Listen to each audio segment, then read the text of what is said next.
Hello dear students, कैसे आप सब। मैं हूं कृष जोशी, आप सभी का पॉलिटिकल साइंस का मेंटोर। तो जैसे कि आप सभी जानते हैं कि मैंने अभी रिसेंटली अपनी क्लास 12 के बोर्ड एग्ज़ाम्स दिए हैं। तो दोस्तों, हमारे टीचर्स हमें बहुत अच्छा पढ़ाते हैं, नो डाउट। बट कहीं ना कभी कभी कभार ऐसा होता है ना कि हमें अपने कुछ जल्दी समझना हो, बहुत अच्छे से समझना हो। तो कभी कभार क्या होता है, हमें हमारी फ्रेंड की लैंग्वेज बहुत अच्छी लगती है।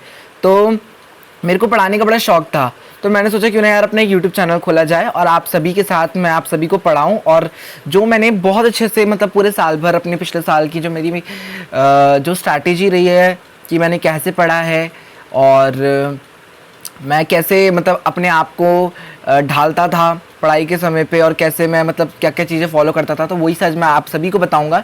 कहीं ना कहीं वो अगर मैं आपको बताऊंगा तो कहीं ना कहीं आप उससे मोटिवेट होकर आप बहुत अच्छे से पढ़ेंगे। तो चलिए, मैंने अभी इससे पहला जो एक वीडियो डाला है वो है हिस्ट्री के सिलेबस का, जो भी हम इस बैच में करने जा रहे हैं 2024 एंड 25 के। और आज मैं जो वीडियो डाल रहा हूँ वो वीडियो है 2024 एंड 25 के बैच यानी political science class 12th arts यानी ह्यूमैनिटीज़ के सिलेबस की। तो चलिए स्टार्ट करते हैं। मेरे टीचर्स ने मुझे बहुत अच्छे से पढ़ाया है और ये चैप्टर्स मुझे आज भी बहुत अच्छे से आते हैं। तो चलिए, अब मैं भी आपको बहुत अच्छे से पढ़ाने वाला हूँ। तो चलिए स्टार्ट करते हैं वीडियो को। तो ये देख सकते हैं, आपके पहली बात आपको पता होना चाहिए कि आपका कोड क्या है। खैर वैसे आप ज़िंदगी भर इसको याद मत रखिए, ये आपके एडमिट कार्ड में रहता है। आप एडमिट कार्ड से लेके अपनी बोर्ड की कॉपी में भी इसको भर सकते हैं, पर अभी तो आपका सेशन शुरू हो रहा है तो आपको पता होना चाहिए।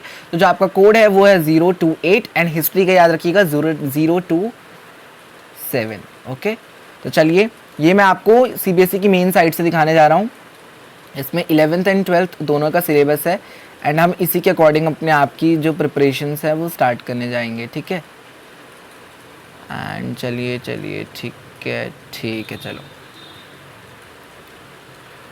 तो आप देख सकते हैं आपकी जो पॉलिटिकल साइंसेस की दो बुक हैं, एक है कंटेम्प्रेरी वर्ल्ड पॉलिटिक्स। यहाँ पे आप जो हमारी कंट्रीज़ होती हैं, जो हमारे वर्ल्ड के मैप के अकॉर्डिंग देखूँ तो हमारे जितने भी कॉन्टिनेंट आते हैं उसमें जितनी भी कंट्रीज़ आती हैं, तो आप उन सब के बारे में पढ़ोगे। ठीक है, और कैसे वो कंट्रीज़ धीरे धीरे पहले सुपर पावर बनी, फिर कैसे वो सुपर पावर को इमर्ज, जैसी वो सुपर पावर इमर्ज होती है तो उनको टक्कर देने के लिए कैसे नई नई यूनियन बनाई जाती है, ऐसे ऐसे करके सारी मतलब आप सब पूरे वर्ल्ड के एस्पेक्ट में, स्टेट नहीं कंट्री वाइड भी आप इसमें पढ़ेंगे। तो ये वर्ल्ड पॉलिटिक्स है, तो ये क्यों लाई गई, तो ये आप यहाँ पे पढ़ेंगे। बहुत अच्छी बुक है ये भी। इसमें आप एंड ऑफ बाइपोलैरिटी के बारे में पढ़ेंगे, जो चैप्टर है आपका फर्स्ट। इसमें दो पावर होती हैं, कैसे बाइपोलर से यूनिपोलर बन जाती है। फिर contemporary south centres of power, जैसे मैंने आपको बताया था कि आप कैसे इस यूनिपोलर पावर को टक्कर देने के लिए अलग अलग पावर इमर्ज हो रही हैं, इस चैप्टर में वो पढ़ेंगे। कंटेम्प्रेरी साउथ एशिया, यहाँ पे आप डिफरेंट आप कंट्रीज़ के बारे में पढ़ोगे। ठीक है, मालदीव्स हो गया आपका, श्रीलंका हो गया, बांग्लादेश हो गया, पाकिस्तान हो गया।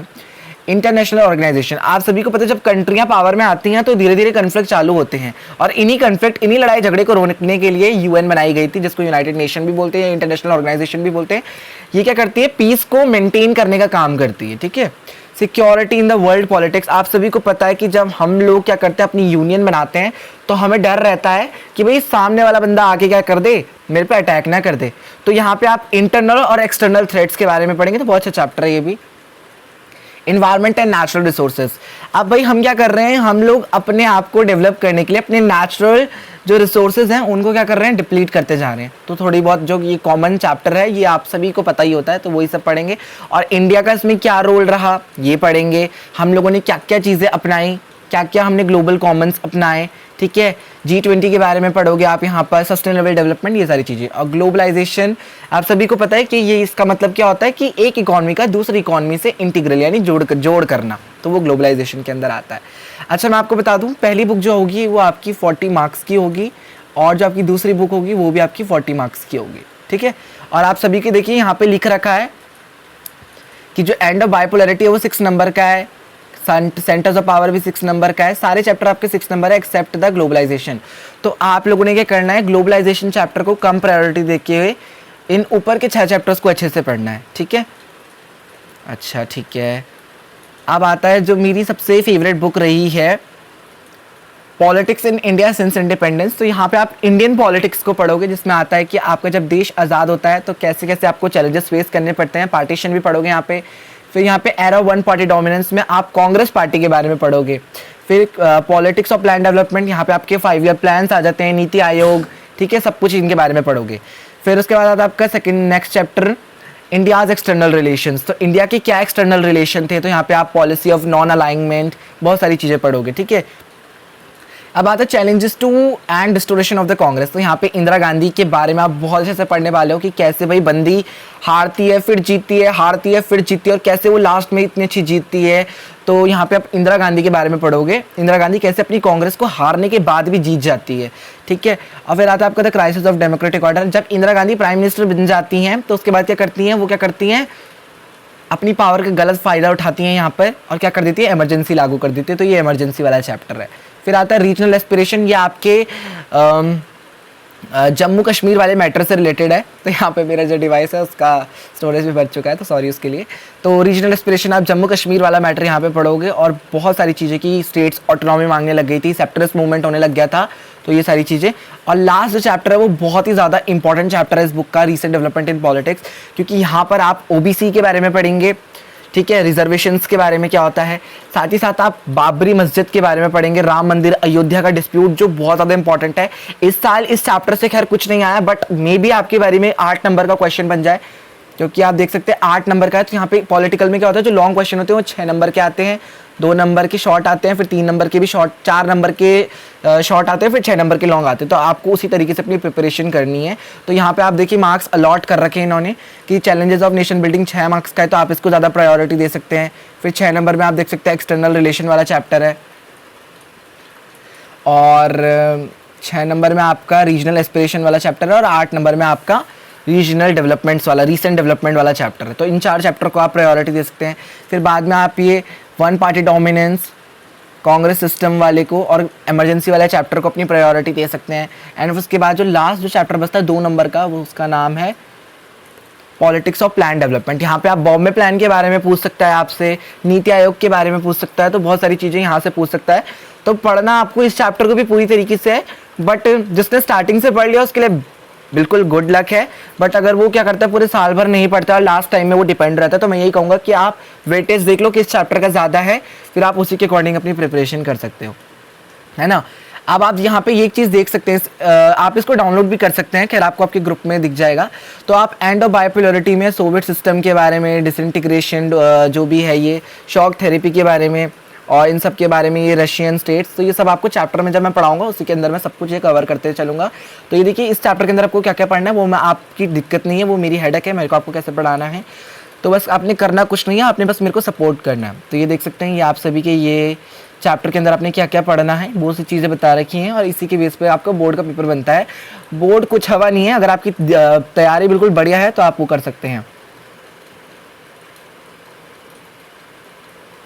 ये देखिए आपको यहाँ पे थोड़ा सा मैं बता देता हूँ, आपके यहाँ पे देखिए 6 नंबर के एमसीक्यू इस बुक से बनेंगे, 6 नंबर के एमसीक्यू से बनेंगे, तो टोटल आपके 12 नंबर के एमसीक्यूज हो गए, ठीक है। फिर 3 नंबर के 2 नंबर यानी 6 नंबर के ये वाले एमसीक्यू हो गए, और 6 नंबर के ये वाले एमसीक्यू हो गए, तो 12 नंबर, 2 3 6 होता है ना। अब यहाँ पे 4 3 12, और 12 + 8 20 नंबर आप यहाँ जोड़ लो, ठीक है। फिर यहाँ पे 4 नंबर का एक क्वेश्चन आ सकता है, और 36 नंबर के आते हैं, तो ये आपका टोटल 80 नंबर का पेपर बन जाएगा। तो ये कुछ पॉलिटिकल की मार्किंग स्कीम है, किस तरीके से आपका पेपर बनता है, ठीक है। बाकी यहाँ पे जो नीचे आपको बता रखा है कि आप किन किन टॉपिक्स पे अपनी फाइल बना सकते हैं, ये देख सकते हैं। जब आप प्रैक्टिकल्स देंगे लास्ट में तो ये आप उनके बेस पे बना सकते हैं। तो अगर आपकी कुछ डिमांड होगी उनसे, उन रिलेटेड वीडियो से, तो मैं वो भी पूरी करूँगा। मैं आपको बता दूंगा कि कैसे फाइल बनाएं, कैसे आप अपना मतलब अपनी फाइल को बेस्ट तरीके से प्रेजेंट कर सकते हैं, बहुत सारी चीज़ें होती हैं। तो ये कुछ वीडियोज़ हैं, मतलब ये कुछ टॉपिक्स हैं, तो ये आपको बता दिए जाएंगे क्लास में, है ना। और हाँ, आप सभी को बता दूं कि पहले क्या होता था कि हमारी जो बोर्ड एग्जामिनेशन होती थी, बोर्ड एग्जामिनेशन होता था, उसमें क्या होते थे आपके जो एडिशनल टॉपिक होते थे, ठीक है, सॉरी मेरे को जल्दीबाजी में लिखना पड़ रहा है, वो आते थे। बट अब क्या होता है, एडिशनल टॉपिक नहीं आते पेपर में, तो आपके लिए बहुत फ़ायदा है कि आपको एडिशनल टॉपिक पढ़ने की ज़रूरत ही नहीं पड़ेगी। बोर्ड ने आपके लिए बहुत कुछ आसान कर दिया है, ठीक है। तो ये एडिशनल टॉपिक अगर आपकी टीचर चाहे तो आपको एज अ नॉलेज आपको अपनी क्लास में बताएगी, जो कि यहाँ पे क्लियरली मेंशन है। तो अगर आपके टीचर आपको एक्स्ट्रा कराती है, बोलते बोर्ड में आएगा, ठीक है, नॉलेज के लिए ले लो, बट अगर वो ज़्यादा ज़बरदस्ती करती है तो आप उनको ये बोलना कि आप PDF चेक कर सकते हैं। वैसे टीचर्स बहुत ऐसा नहीं कि मैं बताऊँ, मैंने भी बोर्ड दिया तो मैं बहुत कुछ बन गया हूँ, नहीं। टीचर टीचर ही होता है, उसके पास एक्सपीरियंस होता है ना, तो टीचर टीचर ही होते हैं, उनको सब कुछ पता होता है। तो आप उनको बोल सकते हो कि अगर कभी कभार होता है, उनके दिमाग से निकल जाता है, तो आप ये बता सकते हो the additional reference material is from class board transaction and not will be assist in the board examination. किसी भी क्लास में कराने के लिए बोर्ड एग्जामिनेशन में नहीं आएगा, ठीक है। तो आई होप आप सभी को मेरा ये जो वीडियो है वो अच्छा लगा होगा और आप सभी के लिए सिलेबस वाली वीडियो बिल्कुल हेल्पफुल रही होगी। एंड अब हम जल्दी क्या करेंगे, अपनी प्रिपरेशन चालू करेंगे, क्योंकि हमारे पास टाइम बिल्कुल कम है। और मैं आपको ऐसे नोट्स कराऊंगा कि आपको अपनी बुक से पढ़ने की ज़रूरत ही नहीं पड़ेगी, ठीक है। उसमें आपकी NCERT लाइन ऑलरेडी मैच्ड होगी। बाकी हाँ, ये है कि अगर आप जिसको नोट्स चाहिए तो वो मेरे को